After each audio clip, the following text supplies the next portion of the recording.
I'm in Montclair, which I think you're pretty familiar with. Oh, New Jersey. Yeah, for sure. Yeah. Do you know grew up Top Notch? Is that where you worked? The That was a restaurant? restaurant. Yeah. I don't know. I don't know of it. Does it exist? I don't know. I mean, I worked there 20 years ago. I don't know. Maybe they've gone under. Yeah. Um, I'm not. I'm not sure actually, but if it does, I'm going to go check it out. Yeah. You grew up in Madison, is that right? Yeah. I think this place existed for a while. The jazz karaoke or like jazz fusion place. Do you know that place? I don't know. There's like a jazz sushi place on Main Street in Madison. In Madison, yeah. I'll let you know what it. I'll follow up or if fact checking. Shanghai Jazz. Yes, that's crazy. Does that place still exist? Yeah, that I haven't gone, but my friends have gone. They're like obsessed. I think it's the best place ever. Oh my god, that's wild. Yeah, that's 24 Main Street. Is that 079 Pro? This is my fucking zip code as a kid. That is crazy.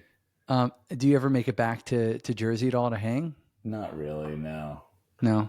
Wow, right by CJ's, right by 54 Main.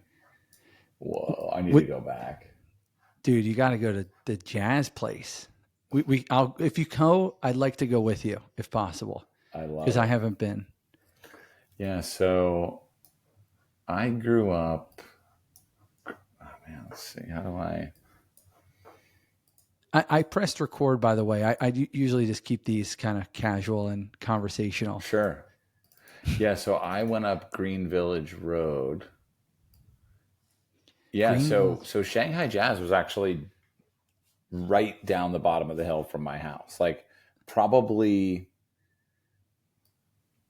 let's see here. Shanghai Jazz was. Because that's Main Street. It's like the heart of Madison, right? Yeah, for sure. And yeah, that's right. There's the train tracks. Mm-hmm. Yeah, that's so crazy. Oh wow, they took away the there used to be a like an outdoor sports store, which seems like it's gone away. I wonder what it was before Shanghai Jazz, and if you would remember it. Like, were there other kind of? I wonder what other. Any bagel stores? There were some good bagels, yeah. Wow, this is nuts, dude. So Madison Photo Plus is like 5 doors down, and I used to work there as a kid. Wow. What do you remember about developing like photo, like film and stuff. Wow. And I ran into the owner of Madison Photo Plus. Recently I was speaking at like a photography event. Wow. And he was there and I was like, Jerry? And he was like, Eric? And I was like, dude, I was 16. Wow. Anyway. I actually, maybe there's a good segue there. Like, was there always an interest for film when you were younger? Oh yeah. Like I was, so like my whole life is kind of like thanks to my brother on some level. So he's 10 years older than me and it's always the older brother. Yeah. He always did a lot. So he was into photography and he built a darkroom in the attic. Wow. And then when he moved out, I just used the darkroom and started taking photos. And, I went a long way with that, and, became a photographer and like worked professionally, became a director.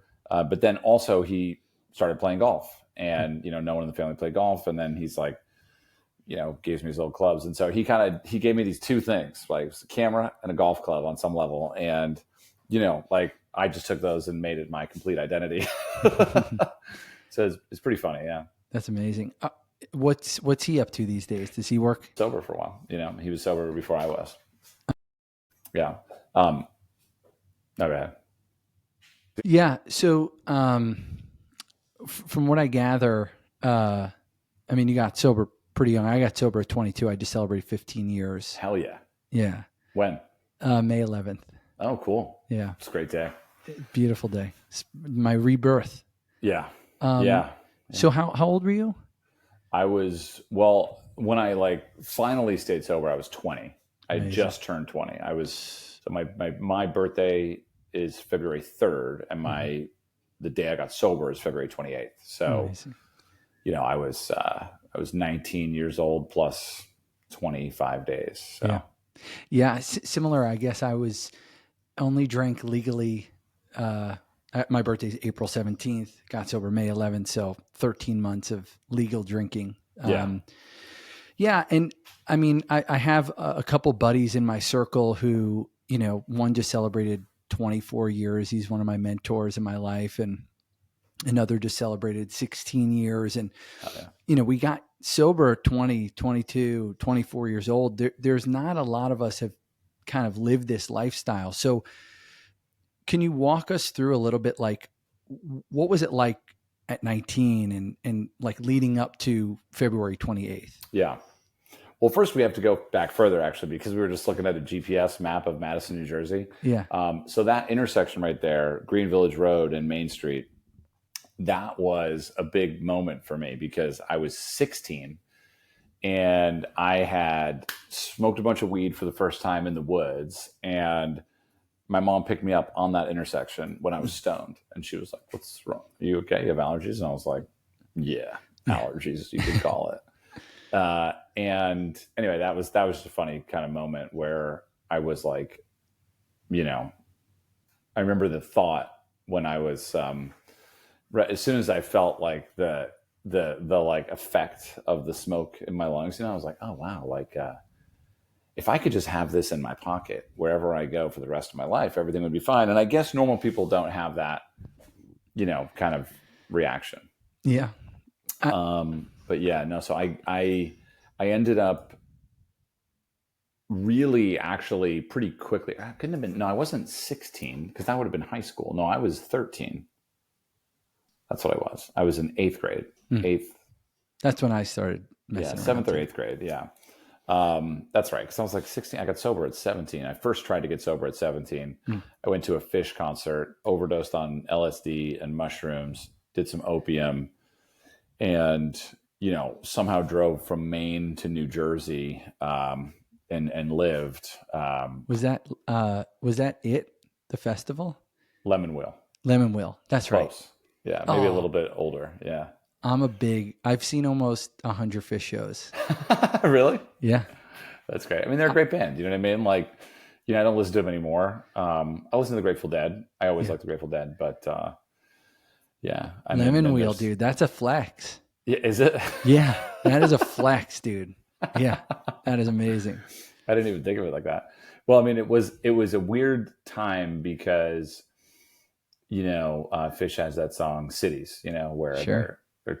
they sort of has find yourself a city to live in. Yeah, improvised. Yeah, and then they're saying, I'm just a little freaked out. You know that one? Yes. Yeah, of course. I'm just a little freaked out. Yeah, and I was more than a little freaked out. Because I had taken 100 hits of acid and oh my god, I had a seizure that morning, and I remember I blacked out. I don't remember that, but I do remember later walking around in just a bathing suit. I had a bright yellow bathing suit, and I remember my arms were really bruised on the inside. And I was looking at my friend, and we were smoking weed or something. And I was like, "Why do my arms hurt?" You know what I mean? And they were black and blue with like a little red dot.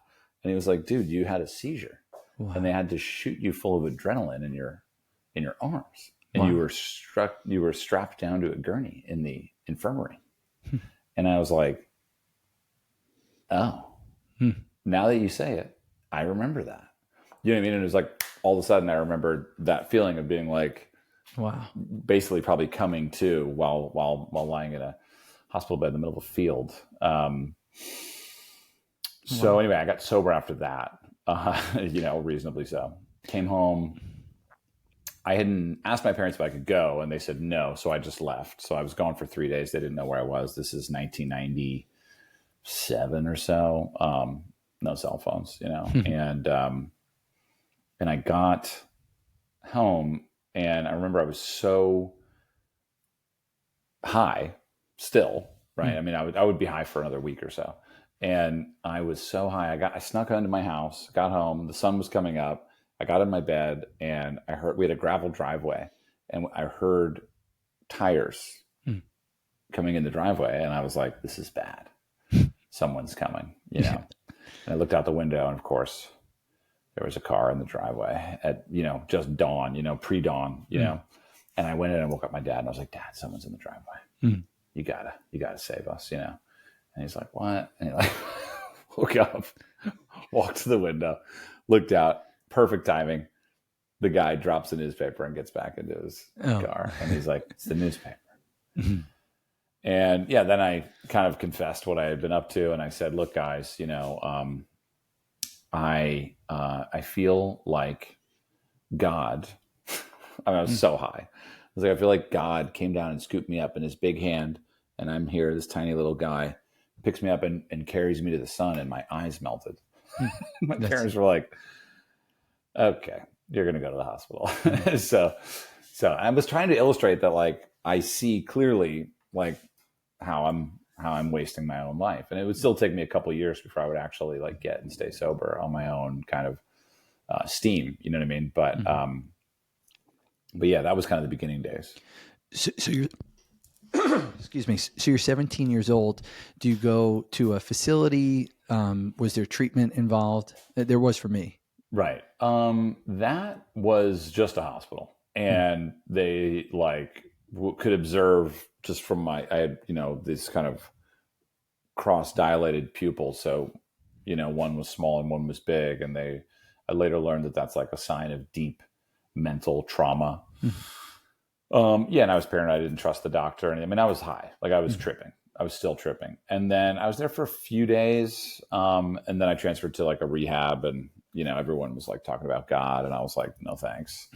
But I stayed sober for a month, and then didn't stay sober when I got out. You know, I thought I could still do it a little bit. And then, you know, and then it was just kind of like 3 years of like a little bit here, a little bit there, sober for a year, relapsed, got worse, got bad, started stealing, started, you know, snorting Coke, and then smoking Coke. And then I just like broke down. I had like basically on my 20th birthday, my parents gave me an intervention. They were like, come over for your birthday party. And I was like, I don't want to go. And then I finally went, and there was like a therapist sitting in a circle with my family. And I was like, yeah, fuck this. So I left. And then, yeah, like the day I got sober was actually a really beautiful, lucky day. You know, I was like sleeping at someone's house. I didn't know really who she was. Her brother had a really nice apartment in Brooklyn. So I was just kind of crashing out there. And I remember I woke up and no one was there. It was a Wednesday. It was about 10 in the morning. It was super fucking nasty, wet, cold, kind of not snowing, but raining. And kind of shuffled around the house. Couldn't really find much to ingest from a, you know, chemical standpoint. I found like a little bit of Coke, a little bit of weed, and I found a $20 bill. So I was like, all right, cool. We'll do this, and then we'll get on the road. And so I got on the train, went into Manhattan, got off at Washington Square Park, you know, the worst place in the world to cop, but slightly more safe than Harlem, you know. And so I get out of the train, and you know when you get off the subway train and everyone's getting on? I fight my way through everybody at West 4th, you know, on the C train or whatever, or the A train rather. And I like going up the stairs. Everyone's going down the stairs, you know. I was trying to get drugs, you know, and like get out this train, kind of curl around to the left, go north on 6th Avenue. And, you know, like, you know, when the rain is like hitting you in the back, it doesn't bother you as much as when it's hitting you in the face. I didn't have a hat. The rain's like hitting me in the eyes. I'm like, ah, God. And then like everyone's going south and I'm going north, you know. And I was just like, I just like stopped walking, and I was like, everyone is going the other way. like I'm not even living, right? I am 100% against the grain here. And so I just stopped walking. And it was this weird moment where I knew that this was an opportunity, like that this was a rope that I could grab and, you know, do something different today. So I called my rehab counselor, Joy. She was the coolest chick on earth. And I said, Joy, hey, it's Erik, you know, I think I want to get sober again, and I'd like to come back to rehab. And she was like, oh, that's great, but you can't come back to rehab. And I was like, why? And she's like, because you've already been. Like, you need to go to a meeting. Hmm. And I was like, oh, fuck. You know what I mean? Like, I just wanted to go to rehab. Mm-hmm. And she goes, well, why don't you call Brian? And I was like, all right, Brian would be a good guy to call right now. Brian and I had gotten sober together 3 years ago. He was still sober. And Brian is just like a G, dude, like 6'4", big beard, Red Wing boots, got a Ducati, works on it, you know, and just, he started dating a girl in rehab. She's like this beautiful model, and, you know, and I hadn't seen him in a while, and I called him. I said, Brian. He answered Wednesday at 10:30 in the morning. Brian, hey man, it's Erik. He goes, hey man, yeah, how are you? Where have you been? What's going on? I was like, dude, well, I want to get sober. I'm on West 4th and 6th Avenue. He goes, that's where you are? I'll be right there. Fucking 20 minutes later, pulls up in a 750, you know, hard hat in the front seat, you know, and I'm like, you know, he's a GC, you know, he basically manages construction for high rises in Manhattan. So he picks me up, gives me a Marlboro Red. We go get coffee, and, you know, he's like, man, how you doing? You know, and this is filtering into, Corey, the story of why I don't drink today. And it's pretty simple, and I'll finish the story, and you'll understand. And so Brian and I go around, and he goes, look, I got to go back to work, but if you can stay sober until 6 o'clock, I'll come pick you up wherever you are, and we'll go to this meeting on First Street and Avenue A. Complete Abandon is what it's called. So I do that. I go to another meeting. I go to whatever, and then I catch up with him that evening. And then, you know, I got a day sober. You know, well, kind of. I guess I got high in the morning, but whatever. I still count that as the day. And, you know, like, time goes by, and Brian's got this really cool friend named Tim. Tim is a welder in Brooklyn. You know, Brian lives with his wife. They got a flat in Gramercy, and they got, you know, I think over time they had twin daughters, you know. So they got these beautiful daughters. They knocked down the wall. They got now a bigger apartment in Gramercy. And, you know, me and Tim and Ryan are just going around, going to men's meetings, just getting sober. Got a year sober. Still didn't really believe that I was going to stay sober, but, you know, but just kept doing it, you know, and started waiting tables, got a good job, didn't steal from that job, which was cool, you know. And, you know, then got a job with a photographer, started working in this field that I love, and learned a lot, worked really hard, busted my ass, you know, went to a bunch of meetings. And then, so Brian, you know, eventually leaves Gramercy to move upstate to, you know, have some more space with his wife and kids, and, you know, stopped seeing him as much because obviously he's got the whole family thing going. And, you know, I'm working now, and Tim's got a girlfriend, and, you know, we see each other less, you know, and like, I guess I had 5 years, you know, I saw Brian came down for my anniversary, and Tim was all there, and everybody was there. And then, I guess around 7 years, I hadn't seen Brian in like a year. And I get this call from Tim on a Sunday morning at 7 a.m. I was in Charleston, South Carolina, working, shooting a movie, and I see Tim's name on my phone. I was awake already, and I was like, why is Tim calling me at 7 on a Sunday? And I was like, I know what this is, man. I don't want to answer. And, you know, I answered, and I go, hey man, what is it? You know, what's up? And he's like, yeah, well, you know, it's Brian. He overdosed, and, you know, he's dead. And I was like, no way. You know what I mean? Like no way did that guy do that. Right. Just cause I don't know if I would have been sober without him. And he was just such a good dude. Nice. You know, he was friendly. He was like real, you know, and he was generous. And, you know, he was just the magazine guy that like, of course would help you get sober and then stay sober and live a long, happy, healthy life. So, you know, whenever I think about a drink, which isn't that often after 24 years, you know, I just only think about Brian, right? I don't even need to do much else, because the truth is I'm just not willing to give my life away like that. And I'm not judging Brian. Not Not saying he was. I just think we all have a different, you know, we just all have different challenges, you know, and anyway, so that's how I got sober. That's the day I got sober, and that's Brian. Yeah, I mean, that's a really moving story, and you know, I think something that sometimes is forgotten is that this, and this is my opinion, my experience, this is a life and death situation. Yeah. You know, that's what I feel, and you know, that's why I've, you know, dedicated myself to this lifestyle one day at a time for the last 15 years.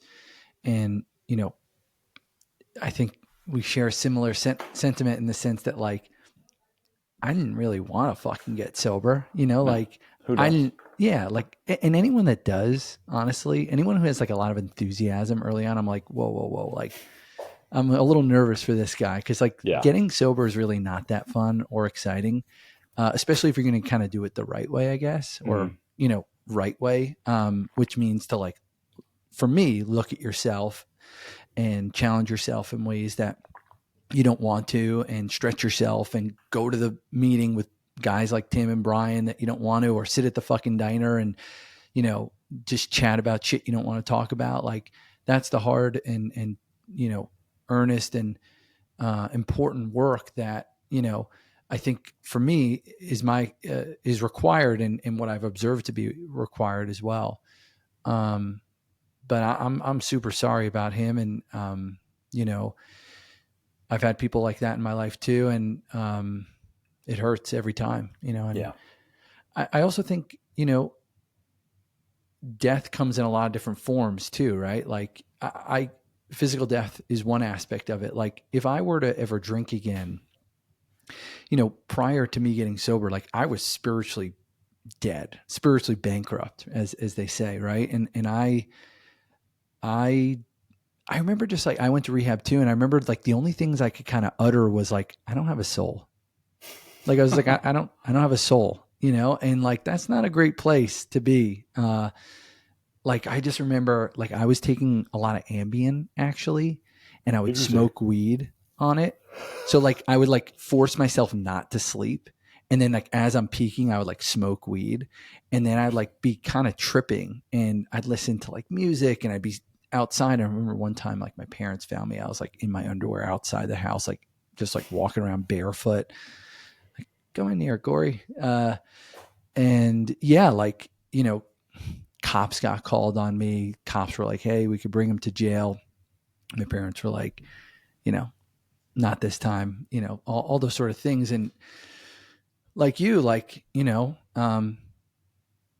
that first time I got high and drunk, it was like, oh, this is it. This is the thing I've been looking for. Right. And,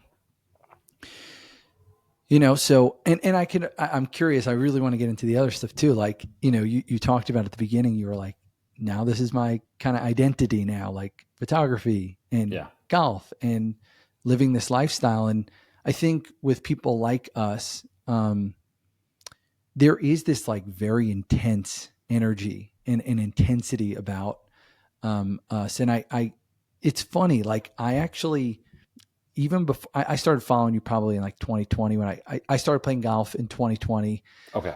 I had never played before. I was a 30 handicap. I've gotten down to a 4. And that's part of like the story of like feeling like golf can be a really great complement to your sobriety journey. And I remember when I found your stuff, I was like, I think this dude's sober.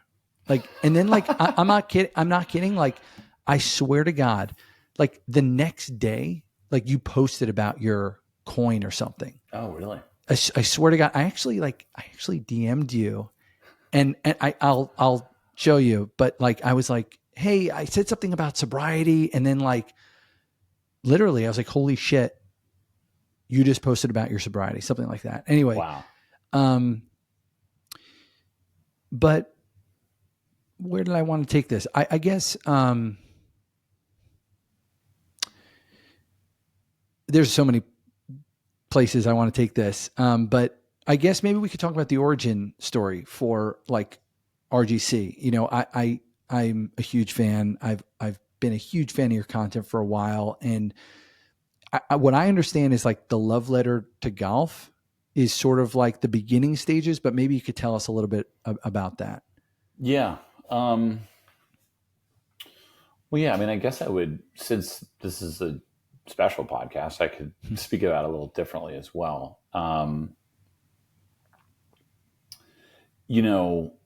think if you're going to do drugs the way I did or the way you did, you have a problem, right? And I'm sure not everyone's problem is the same, but I found some similarities with this problem.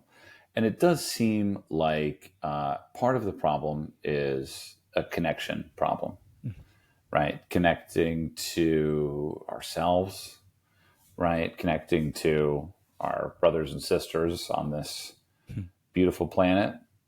And sort of in between the two of those, connecting to like, why are we here? It's a big thing. At least it was for me. At least maybe if you're on the psychedelic train, that's what it is. If you're a junkie or a drinker, it's different. I don't know. But, mine was very much, I remember even in third grade, I had a little, how people used to write things on the lid of their baseball cap. For sure. Well, I wrote, whatever will be, and stuff like that. And I'm like 10 years old. What the fuck am I talking about? And I had this real feeling that everything in my childhood was inconsequential. Like any type of disciplinary action that was taken against me for being a complete and utter disrespectful fuck in grade school didn't matter, and whatever. But the point I'm trying to make is that I think that there's obviously a problem amongst people that's like us, and it's not just like, oh, I had too much fun. It's like, no, I was looking for something.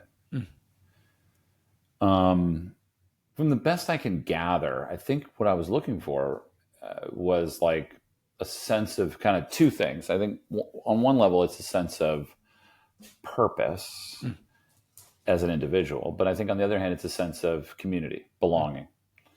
And, with my small group of drug-addled friends in our teens, we had a sense of belonging there, but there was no real authenticity. There was no depth. There was no vulnerability. There was nothing real, It was just like, hey, give me the fucking joint or the pipe or whatever. And, we had whatever. So I think as I picked up a camera, I really learned this like really crucial lesson for me. That was people would stop if you pulled out a camera, and you kind of had this like ticket to talk to anybody. And over time, photographs became videos, and so then you could also ask them questions, and that became really powerful because all of a sudden, struggling with my own self-confidence, I was able to build some sense of worth in being able to talk to someone and take a picture of them that they might value and therefore increase my own kind of feelings about myself. And then, on the golf course, you have this great cocktail for a mildly addictive personality type, which is, here's a puzzle that you can never solve. Yes. Yes. I mean, like you'll never get there. You can get close. But the closer you get, right? Yeah. It just sort of gets further away. So, so golf had all that for me. And I was also an athlete. Like I loved baseball. I loved soccer, basketball, running. I was really into track, loved skiing, snowboarding, cycling, right? All love, right? Really loved individual sports, which golf was this perfect mixture of individual, you play with people, but you play alone at the end of the day. And so, took to golf immediately. I loved being outside. I was a big camper and hiker and backpacker. And, I wanted to be Chris McCandless in Into the Wild when I was young. That was my book. I wanted to be John Muir or, Ansel Adams. Those were my heroes when I was in my early teens. And got into golf. And then really sobriety comes into the big piece of my life here. Did you ever see the film that I made called The First Golf Video I Ever Made? Yes, I did. You did? Okay. Mm-hmm. Yeah. So you know the story. But if you're listening and you haven't heard the story, I'll tell it, because this is also a favorite story of mine. So, so I'm out here in LA. I'd been playing golf for maybe a year, and I'm just 2010, all I had was a 600 square foot room. No, sorry. No. This is different. I lived in a guy's house. The house was 600 square feet. And my bedroom. That doesn't sound like a house. No, it was very tiny.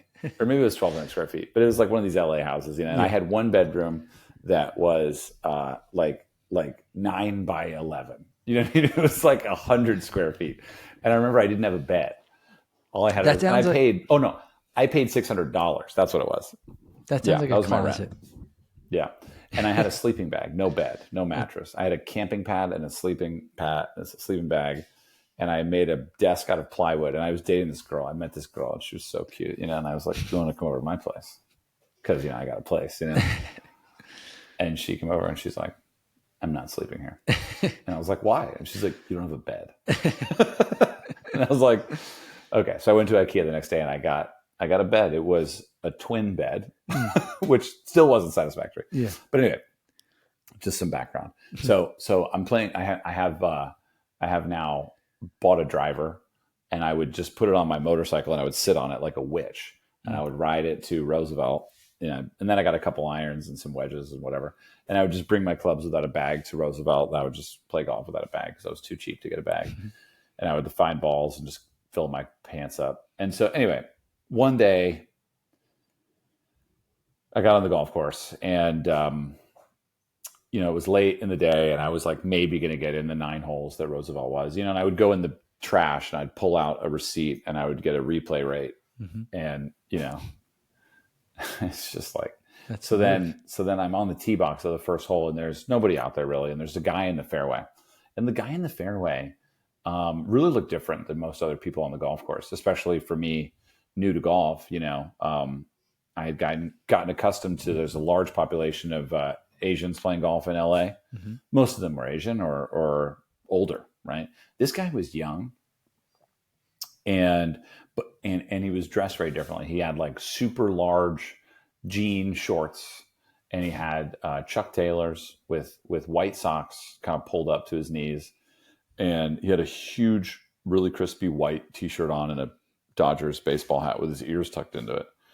And I was like, who is this guy? You know what I mean? And embarrassed to say that the first thought I had was, he's going to take forever. What? As though the golf stereotype, I bought into it, right? I didn't buy in. I wouldn't say I bought into it, but it just sort of filtered into me, And, and my first thought was, man, this guy, he doesn't know how to play golf. And so we get to there's a holdup, of course. So he finishes the first hole. He goes to the second tee. I play the first hole. It's a short par 4. I see him on the second tee. And I was like, I know this guy. I've seen him in meetings. I know this guy. This guy's name is Mega. He's a nice guy. I like Mega. We've shared cigarettes. We drink coffee together. We go to meetings. And so I said, Mega, dude, my name's Erik. We met at a meeting. He goes, oh, yeah, of course. I know you, man. How you doing? I was like, I'm good, man. Hey, by the way, I didn't know you played golf. He's like, nah, man, my ex-father-in-law taught me, And he's like, I was like, how long have you been playing golf? He's like, about 12 years. I love the game. He's like, my son loves golf too. And, and it was just like, and he was so funny on the golf course. He was saying all these funny things. And I was like, hey, Mega, would you mind if I bring my camera back and we play next week? Because I think you would be an interesting subject. At that time, I'd already made like short documentaries. And as a photographer, I kind of knew what I thought was visually interesting. And he was very visually interesting. I was shooting music videos at the time, commercials. I would do art photography and stuff like that. And I just was obviously paying $600 a month. I wasn't making a lot of money, but I lived a free life, and I could kind of play golf any day I wanted and you know, I could afford my cigarettes and my coffee. And so he's like, anytime you want, I'd love to come back. We'll shoot a video. So I come back, and I had at this time like a $600 video camera and a little microphone that went on the top of it. I mean, it was worse than an iPhone is now, you know, but I knew how to run it. You know, I knew how to put the camera in the right place. And so we go make this video, and it's like hilarious. You know what I mean? He's like a total ham, you know, and he's telling me about his son and how he wants to teach his son the etiquette. He's talking about how he likes to wear polo. He's got this great joke that he tells me. He's like, you want to hear a joke? I was like, yeah, sure. What's your joke? And he's like, what's the difference between a golf ball and a G-spot? And I was like, I don't know. What's the difference? He's like, I'll spend 10 minutes looking for a golf ball. And, you know, I just obviously started dying, you know. Yeah. Anyway, I mean, the sad story is Mega overdosed as well. So he also passed away. But he lives on in video. And I did connect with his son, who doesn't play golf, but his name is Ace. And, you know, that was the beginning of it all, though, was like realizing in a moment, not only that I had something to learn about the world, but the world had something to learn from him. And that I was just going to facilitate this, you know, and I was going to basically say to everybody, hey, like, he's a golfer too. Right. And you know, he's welcome on the golf course. And I was so embarrassed that I didn't think that for the beginning moment. And so that just kind of began. And then I started finding crazy people all over the world, play golf with them. And that's kind of became my life. I mean, it's amazing what you've done and the stories you've been able to tell. And, you know, I just watched the Greenland video, and it's a fun one. I don't know if that was even golf, right? You were just like, there was this like golf that happened to be in the mountains, you know, like it was more like walking with hitting a ball kind of, but yeah, it's special what they do, and they're dedicated. And that was super cool. Yeah. I mean, the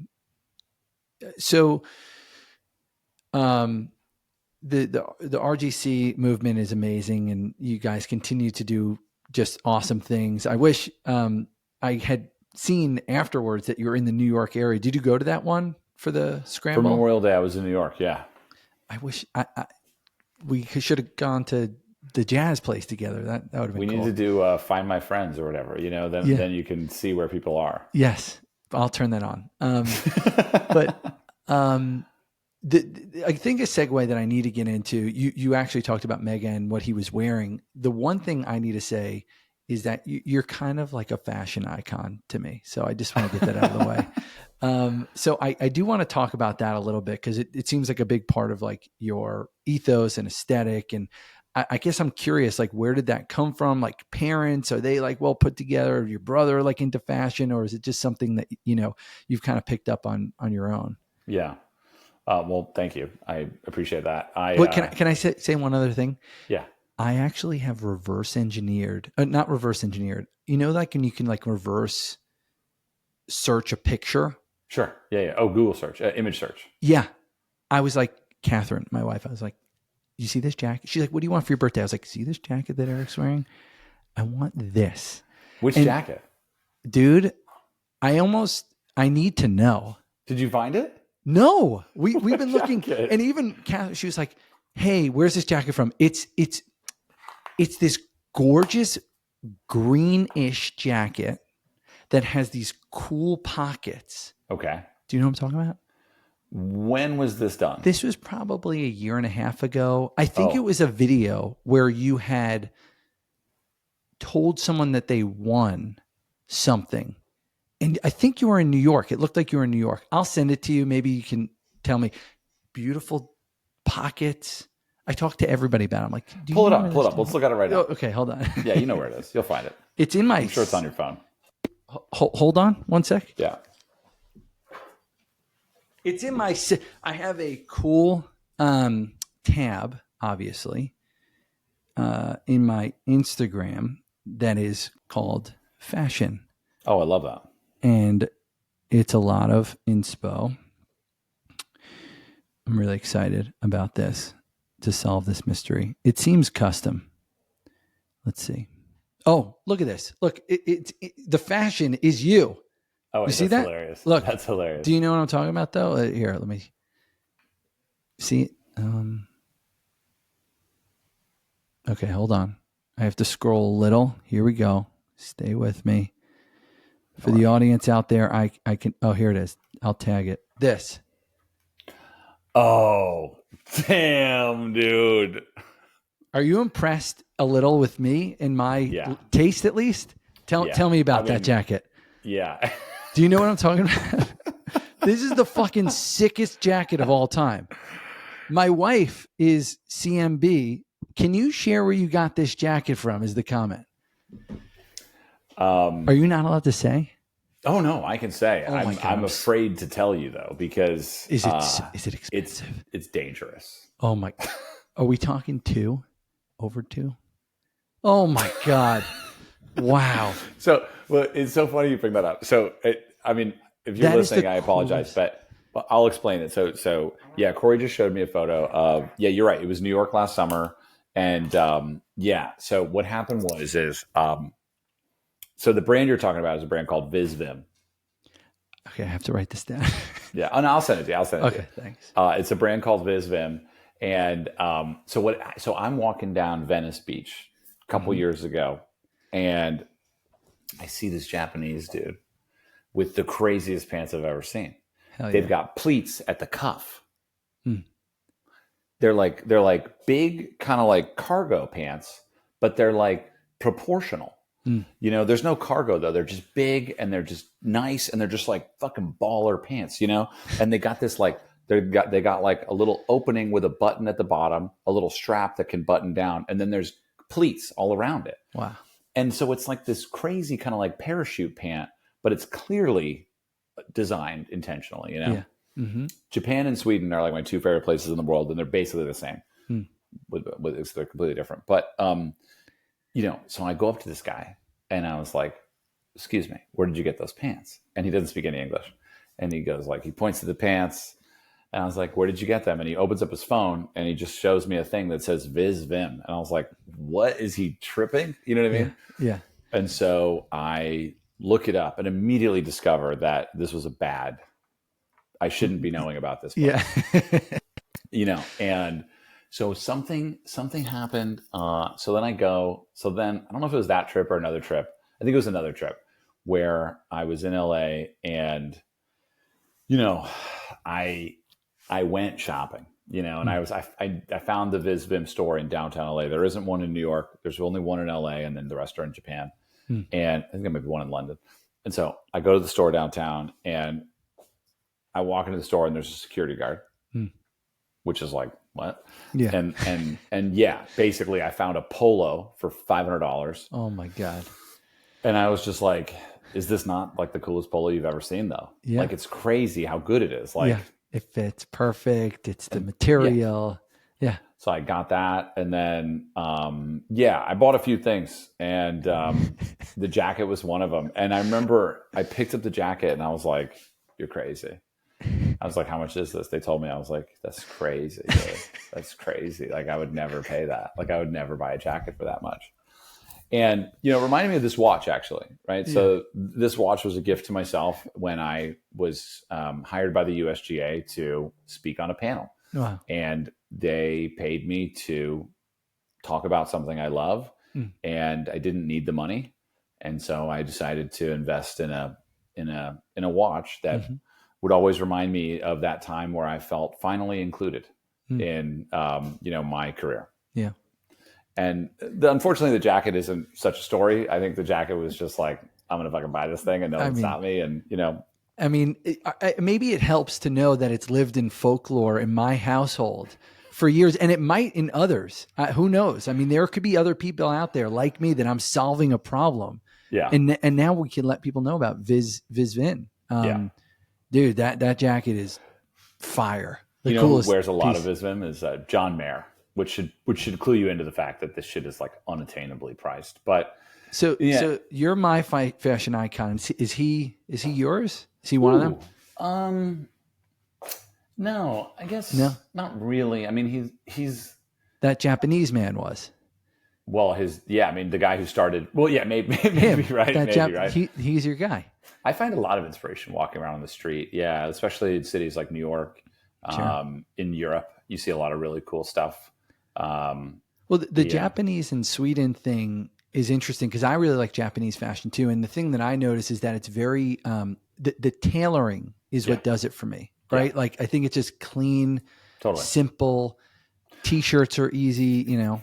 Well, here's a funny story. So this shirt, I bought this last weekend in New York at Uniqlo. And my girlfriend was like, don't you already have that shirt?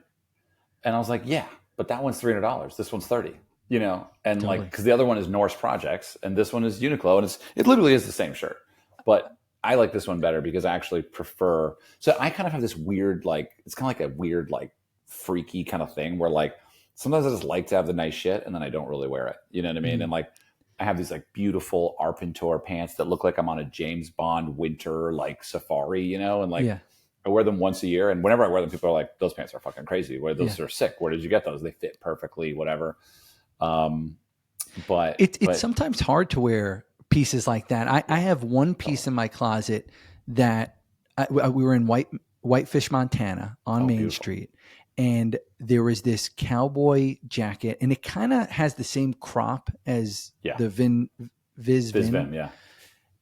And it has like a pop collar. And like when I wear it, I always get compliments. It's hard because I'm like, it's the cool guy jacket, you know? And it's like, I don't know. But I'm glad we solved that. I'm going to tell my wife. That's great. If you go to the Visvim store, just try everything on, because you will really feel this stuff. I don't have any money anymore, basically. Well, I mean, but you can try it on, you know, and you can get a T-shirt. So then, Corey, later I go to Korea, and I find this, and I love shopping in Asia. So I go to this, and that's all I do when I go travel is I go shopping, right? I just love it, and I just like bringing back clothes that remind me of the place. So then I go to this consignment store in like Gangnam, you know. And like it's late at night, and I see like they got some dope old ACG Nike shit. Yeah. They got this other shit. And then I go into the shoe section and I see, so in the Visvim store in LA, it's a very sparse. It's probably 5,000 square feet. Yeah. And inside of the middle of the store is a 20-foot sculpture of their primary product, which is what's called, what do they call it? It's got like an acronym. It's like the FGK. And what it is it's a moccasin with a Vibram sole. Wow. And so I'm in this store in LA, and I'm looking at the slipper, and I'm like, what's the slipper? They're like, oh, that's like our flagship. That's the FGK or whatever. I was like, whoa. Years later, I'm in Korea. I see the FGK in a consignment store. And I was like, don't tell me it's in my size. Because it's also totally crazy expensive. Yeah. Like, you know, not as much as the jacket, but the most expensive shoes I have. And it wasn't my size. There was not a mark on them, and they were half price. And I was like, that's a sign. That's a sign. You got to do it. I deserved it. But that's awesome. I'm super happy I solved that mystery. You got to tell Catherine that it's good she didn't find it. We'd have to take out another loan here. But I did want to go back to the sobriety piece one more time. But before we do that, I have like two more topics. Sure. You just played in the Creator Classic. You won, which is electric. Crazy. Amazing. I'm actually playing in my first amateur tournament Monday. Wow, that's exciting. I've never done it before. I was like, I want to see what I'm made of, ball and hole, all that sort of stuff. Like, I've heard you talk about the nervous you've ever been before a shot. I think you had mentioned it was at the Waste Management Open on the 16th hole. Yeah. Is that still the case? And just in general, like being on camera all the time, like, and you like are very honest about it when you play, when you're doing like the Break 90 series, you're like, I'm kind of nervous, or like, this is kind of crazy, you know, like, can you tell me, cause like, I'm going to be in the arena in a couple of days. Like, how do you process those things? You seem pretty comfortable now with it. Like, so there's two questions, that one. And then also like, when was the most nervous you were? Yeah. Well, someone pointed out to me recently that fear and excitement are the same thing as far as the brain chemistry is concerned. And I feel like that's a big component of how I kind of live my life. And it's actually brought down a lot of those, it's actually brought down anxiety and brought up excitement because I know that on some level it's the same beverage, right? It's just like one of the, I choose, right? Which, how I want to drink it or whatever, you know? Yeah, I mean, there were the most nervous I was really at the Waste Management Phoenix Open 16th hole in 2018, right? Hit the green on a par 3, right? Oh, yeah. Not that hard. 138 yards or something. Just a smooth pitching wedge, you know, but yeah, I mean, that's almost this degree where you almost I like almost blacked out. Like I remember I was obsessed over whether it was a pitching wedge or a 9-iron in the morning. I had basically Tuesday night, my client Waste Management was like, "What are you doing tomorrow?" I was like, "Well, I don't know, I'm working for you." And they're like, "Well, do you want to play in the pro am?" And I was like, "I didn't bring my clubs. I don't have my golf shoes. What am I going to do?" And they're like, "Well, do you want to play or not?" And I was like, "Yeah, I'll play, of course." And I play with sneakers and rentals. Wow. And I was just like, "What?" And you know, and I remember we had to shoot something at like 8 a.m. So I got up early, went onto the range. There's like fucking, you know, like generators with like flood lamps, and I'm just like trying to figure out what's the 138 shot that I have. I think I don't know what I determined, but ultimately we get to the 16th hole, walk through the tunnel, and the guy just hands me a club, and I was like, "Thank you," and I just, you know what I mean, and like I made a divot, you know what I mean, and I hit the ball first, and had a 15-foot putt, and I almost made it, you know what I mean, like amazing. So yeah, I mean, the Creator Classic was also so nerve-wracking, you know what I mean. I got lucky with the first tee shot, which was probably one of the more nerve-wracking shots, being the first tee shot. The hole goes left. My miss is a cut. There's out of bounds right. Oh, God. Yeah. I pull it and absolutely launch it. And, you know, it's like 340 yards or something. I did not hit a sprinkler head, I confirmed, but just got a really good bounce. Wow. And that's electric. Yeah, it was electric. You know, and I love that shit, right? Because I think, you know, like it's all just an emotional game, you know, business, love, friendships, golf, you know, whatever. Like it's all just, I'm a fan of that. You know, I think we don't talk about that enough. I think there's really not a lot of emotional literacy going on amongst men. And I think that's a big part of undoing the addictive pattern from my past, you know.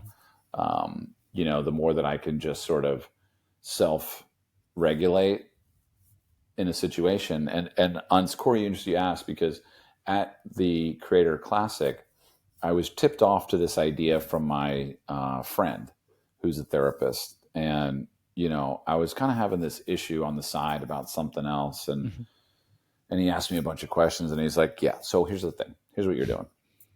You're taking reality and then you're filtering it through your fucking fears.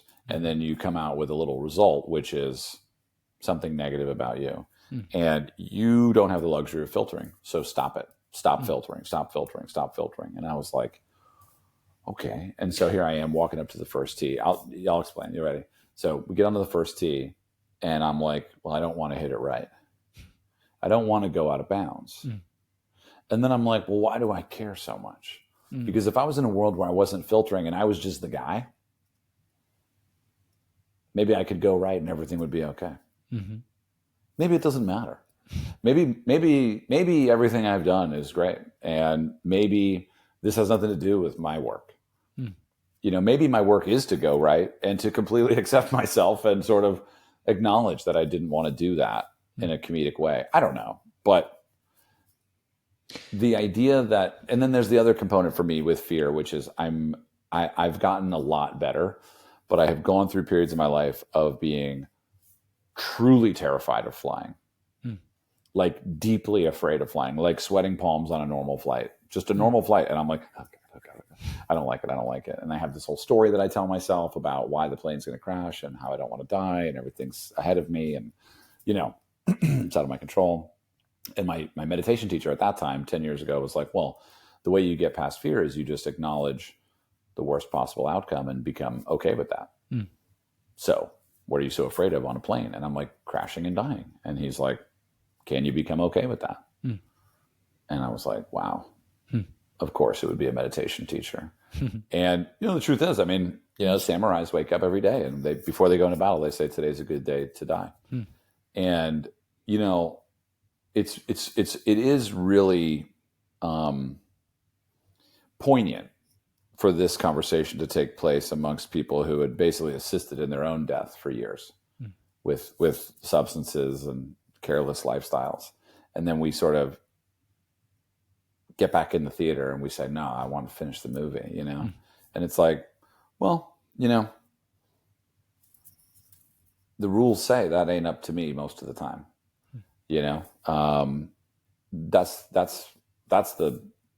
that's what you get, that your birthright is that if you're lucky, you won't know. Yeah. And if you're unlucky, you will, or you'll do it yourself. Let me ask you, Erik, why do you think he said you don't have the luxury of filtering? What did he mean by that? Well, I think he knows me, and he knows that I'll filter anything into a belief about myself.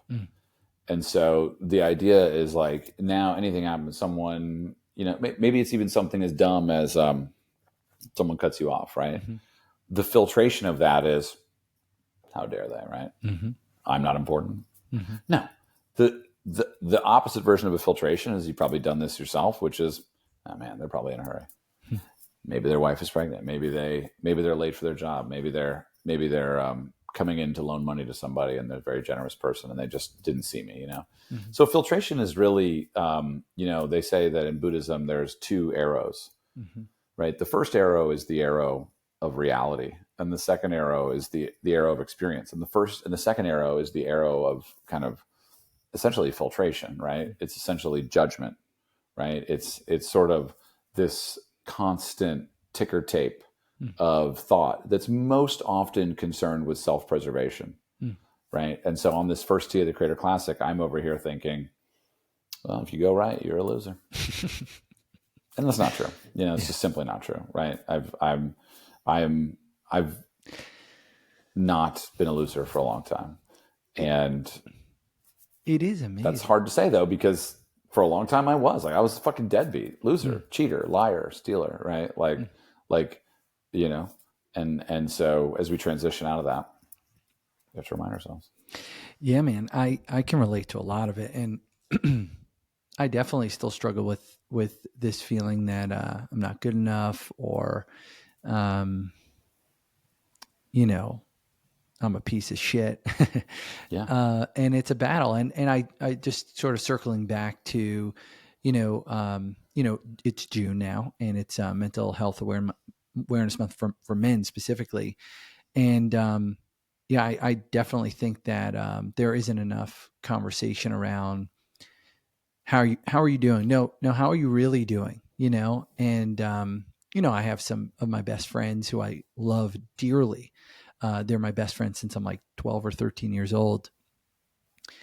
And if you're listening, guys, I'd love to have a deeper conversation with you. But for the most part, we don't really talk that way. It's really until like I met some people on a similar path as we're on, where like, I think we talked about it before, like it's a requirement for me to be ruthlessly honest with another fellow. Yeah. And what's been cool is like, and I heard this from like mentors and people in my circle, like they were like, yo, bro, like there's nothing you can say that I haven't heard before or haven't done myself.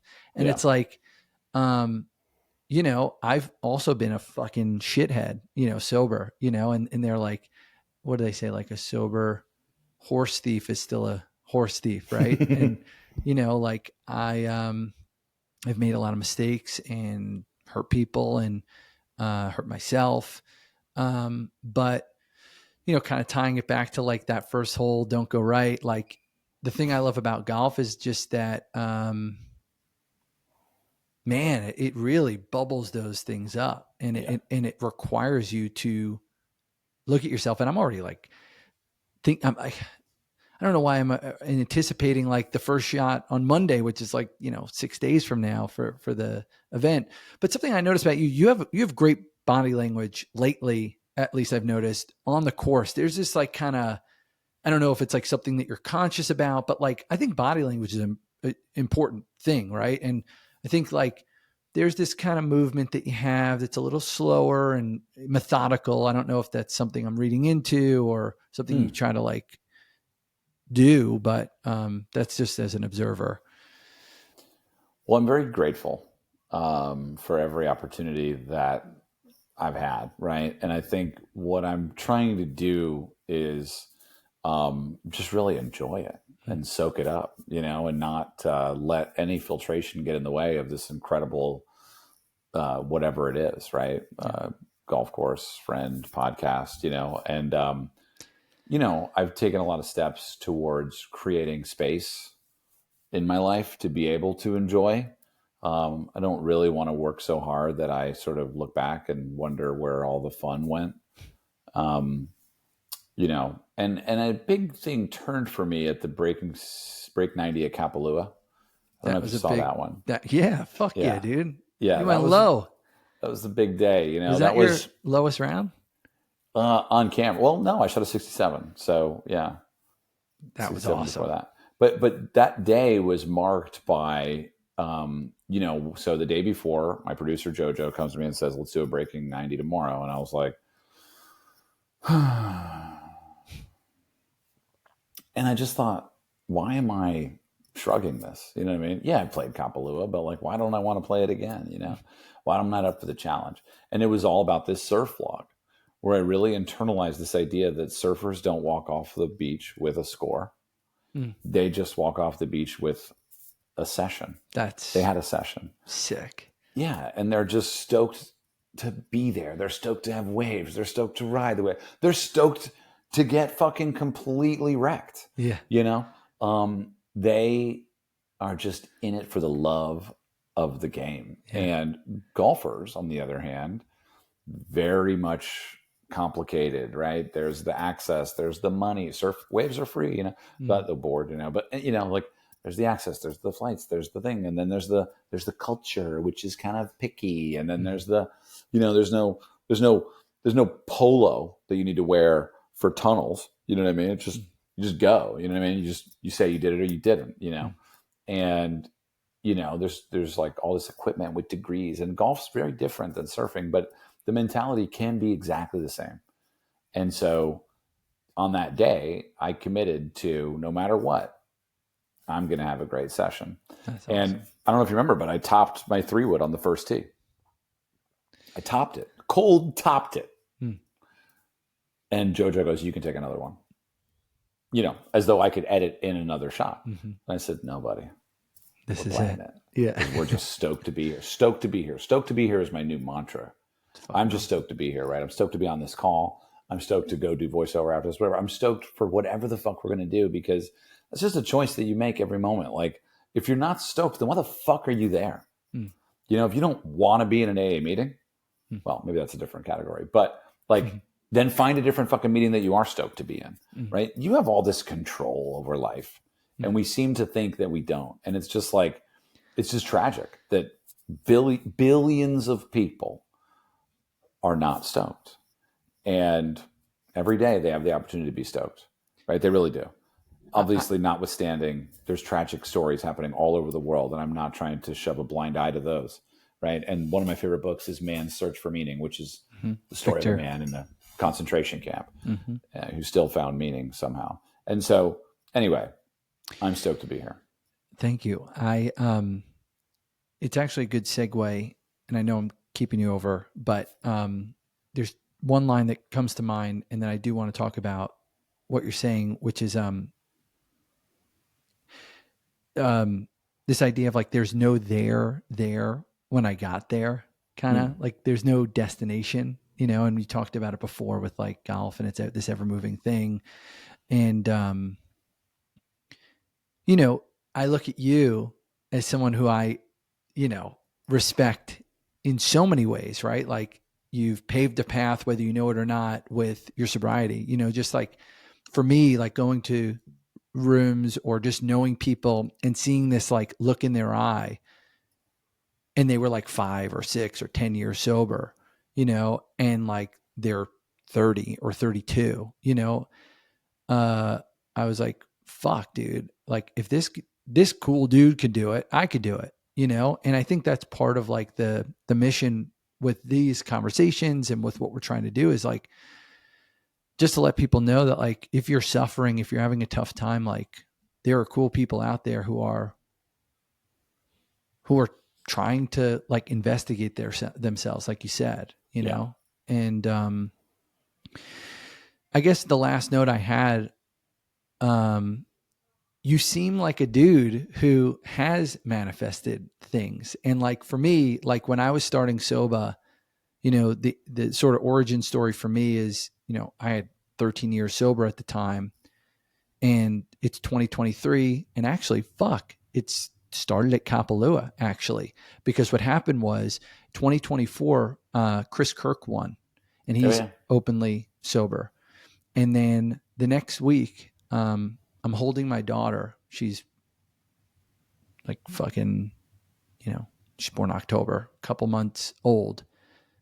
And I'm watching fucking Grayson Murray hit the putt to win his tournament. And all week, all they're talking about is how he's sober, et cetera, et cetera. And I had these seedlings of an idea. I'm like, there's something here. I want to do this. I want to have conversations. I want to talk to Erik Anders Lang about sobriety and golf. I want to talk to fucking Tom Coyne, who I've talked to. I want to talk to Stephen Malbon, who's, you know, doing this. I've talked to him.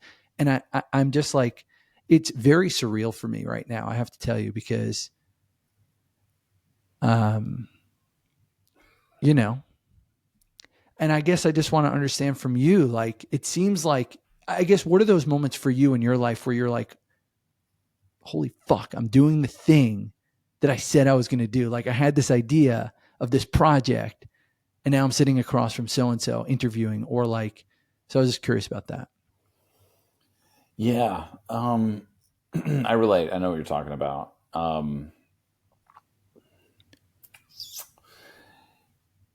it is a little bit about manifestation, I guess. And like stoked to be here, like having gratitude and also like having a vision, having a goal, you know? Yeah. When's this podcast going to come out? I'm going to try and turn it around quickly, just because, unless you want me to do it at a different time. No, I'm just curious. Well, so I was in New York a year ago, maybe on the same trip with the jacket. Fuck yeah. Dude, this is all turning out to be very synchronicity. Yeah.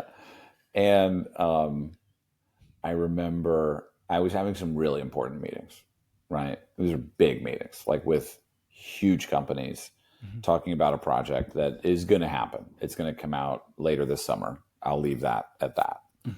But it's a big deal. It's sort of an offshoot of Random Golf Club. I've talked about it here and there, but I don't want to turn that subject into this, right? It doesn't really matter for the purposes of what we're talking about. But it's a different industry. It's big deal. It's like regulated, whatever. It's an awesome thing. And it's been years of work that I've been doing kind of behind the scenes. And, you know, I go downtown and I have this meeting on the 70th floor and it's like, what am I doing here? You know? But the profound moment wasn't being in the meeting. It was actually later we got out of the meeting and I said goodbye to all the partners that I'm working with. And I went back to my hotel on Canal and, you know, I had the afternoon free. So I was like, all right, I'm going to go buy some records. So I found this little record store that was in a basement on like Henry Street. Yeah. And so I walk over there and on my way there, I go under the Manhattan Bridge, keep walking. And this guy rides his bike by me and, he has another bike that he's pushing. You know, they're both these, you know, track bikes, these fixies, right? Single speed messenger bikes with no brakes. And he's got one other bike with him. When I used to do that, you know, or you'd have a bike tire around you because you're just a cyclist. And I loved cycling in New York and I was always riding my bike. Same. I was so proud. I rode my bike from Greenpoint to Alphabet City without touching the handlebars. You know, that was like my big accomplishment at 22 years old with the year and a half sober. Not many people know about Greenpoint. I lived in Greenpoint for 6 years. No way. Where? Nassau and Newell, and then on McGinnis. Okay. So I lived on Freeman and Franklin. So Franklin's very close. I want to tell you, I want to Peter Pan donuts. Yeah, I don't know, but Oh, dude. Next time you're in the city, it's the best donut place in the entire world. Okay, I'll go back and find I'll tell you that. Go ahead. Sorry. So anyway, yeah. So like I'm walking to this record store after walking out of this like, high rise meeting with these executives, and they're giving me positive, indications or whatever. And then I'm over going to the vinyl shop in Chinatown. This guy rides by me with these bikes, and I just like burst into tears. Like it wasn't even conscious, brother. Like it was just instantaneously. I looked at this guy with the bikes. I had all of this residue from this beautiful meeting this morning. And I think there was even a couple meetings before that at other buildings where they were also giving me positive indications. And, I just remembered who I was. That was it, right? That was, of the last several years, that's one of the biggest, like, wow. And so it was less about I got to where I wanted to go, but it was like, you didn't even know where you were going to go. Right. And there's a great book that you should definitely read, Corey, called The Surrender Experiment. If you haven't read it already, I don't know. You would love it. Oh, I got to check. Have you heard of The Untethered Soul? I do. Yeah, I've heard that before. So the same guy who wrote The Untethered Soul wrote The Surrender Experiment, which is essentially his story of completely letting go of the outcome of things and doing the things that the universe suggests. The universe is magical. The universe has a tremendous amount of intelligence. And so the idea that I would know what's best is absurd, given the consciousness of 8 billion people and a planet and who knows what else.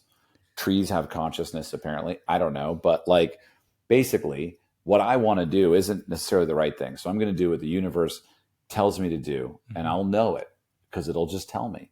And I'm going to do that. I'm going to do it to the best of my ability, and I'm going to surrender. So that's the experiment he does in his 20s. He ends up becoming the CEO of WebMD. Never wanted to be the CEO of WebMD. Never wanted any of these things. And so I think about my life like that too, where it's like never wanted to take pictures, never wanted to play golf, never wanted to do video, never wanted to be on camera, never wanted to make hats, never wanted to host an event, never wanted to make a golf credit card, right? All of these things have now sort of stacked up, and they make sense when I look at them in the deck. But if I was 16 looking at that, I'd be like, that's weird. It might not have happened, you know? And so anyway, that moment for me was very much sort of like a quick shatter of like the lens of today. And I just went back to 25 years ago where it was like, if I had gotten what I wanted, I would have shortchanged myself. It's incredibly moving and powerful. I actually have this Post-it note that reads, when you're on your life's mission, the universe will conspire to help you. Oh yeah. Totally. Which is from The Alchemist. And it's kind of similar what you're talking about. And it's cool to hear you talk about that stuff, man. And I've never really had that mindset until this past year, like 2 years, where I've been kind of working towards this new goal. Like my life historically was kind of by the book, you know, and I remember before like launching Soba and like putting out my heart into the universe, I was like hysterical, like calling one of my mentors, like just like breaking open. And I was like, I know I have to do this, but I'm terrified, you know? And it's also really cool for me to hear you say like, what am I doing here when you're in the 70th floor? Because like when again, and I'm sorry if I'm like, you know, flattering you, but you know, like, I'm like, dude, this guy's the man. Like, you know, so it's like, it's humanizing for me when I'm like, I don't fucking know what I'm doing, you know, even right now, like I'm trying the best I can and I have really good instincts. And I think, you know, a lot of those are like what the fucking universe is kind of, what I think the universe is telling me, et cetera. So this is super cool. Anybody who tells you that they know what they're doing is a fraud. Yeah. Nobody knows. You know what I mean? It's like at some point, you know, but the truth is you just don't know. Like you can know in a 6 to 18 month time frame, but beyond that, very few people are at that level where you're just continually building towards something. And I would say, from a criteria standpoint, you might be able to say, Corey, I want to build this type of life. I want it to feel like this. I want it to look like that. But how you get there, it needs to be. Have you played gin? Like rummy? Yeah. Yeah. Well, you know how you're working different objectives. You got Yes. 2 5s and you got a 4. Yeah. Okay. Well, they're suited. Which one? I know that the straights are better than the pairs, and you're just constantly looking at all the options available. And so, even if you do know what you want, I just think that it's a better life to live the unknown option, where you open the door that's like, actually, I don't know what that is, and I'm just going to try it. And for me, it was all about this documentary about golf and meditation, which has still not fucking come out. And then it was about adventures in golf, which is still a show that we do, but it's 10% of my life, maybe 5 of the year. Right. And then the events, I never wanted to do that. And then all of a sudden it just happened. And so I guess what I'm saying is, like, if you remain open-minded and you work very hard, and this is for anyone listening who's like looking for that, I just think it's been my experience that if you remain open-minded and you work very, very hard, literally nothing can stop you. No economic downturn, no layoffs, no deaths in the family, right? Nothing can stop you. No illness, right? Literally, one of the most profound books in the world was written by a man who was locked away. He said one of the hardest moments is being freed. Well, I don't know, right? We can't know. And the point of it isn't to know. The point of it is to just continue learning. And, you'll be amazed with the Dr. Seuss title. Oh, how far you'll go. I love that, man. I am really curious. I know that I've had you over by a long shot, but did you get an album in the record store? And also, I'm like so curious about like what your taste is in music. I have no idea. Oh, well, yeah, I got a lot of albums. I've sort of put a hiatus on buying records. I have enough. My nephew got me into collecting vinyl when he came out to Austin 2 years ago. Hell yeah. We were at some store, and then he was like, "There's a vinyl shop nearby," and I was like, "Fuck, you don't go to a vinyl shop, Like, what is it, trendy now? They got it at Urban Outfitters." Yeah. And he's like, "No, dude, come on in." And so I go in there, and I'm like, smells different in here, and I pull out an album that's, of course, Lee Dorsey. And I love Lee Dorsey, and I'm like, I go to the guy at the counter. I'm like, what's the deal with vinyl? Like, just shoot me straight, some Larry David shit. I'm like, why would I buy this? And he's like, well, gave me a couple of pitches. And then I was like, all right, fine. So I bought a turntable. It connected to my speaker at home. I bought 3 records. I went home. I actually bought some Christmas albums too. And we listened to those. I bought Vince Guaraldi. What's that? Vince Guaraldi. No, the Christmas album I bought was a blues Christmas. Oh, sick. So it was like real, like downbeat, I'll be home for Christmas, like just real, like, and I loved it. And the family loved it because they got to put on their own records. So then I was just all in.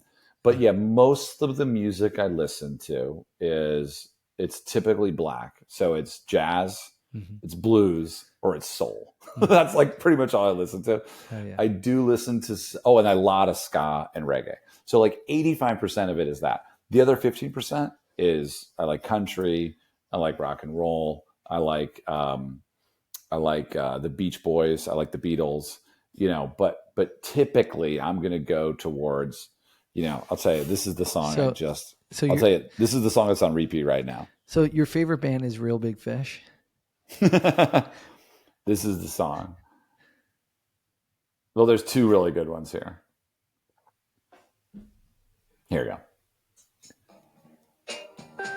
I just listen to this every morning on the way to work.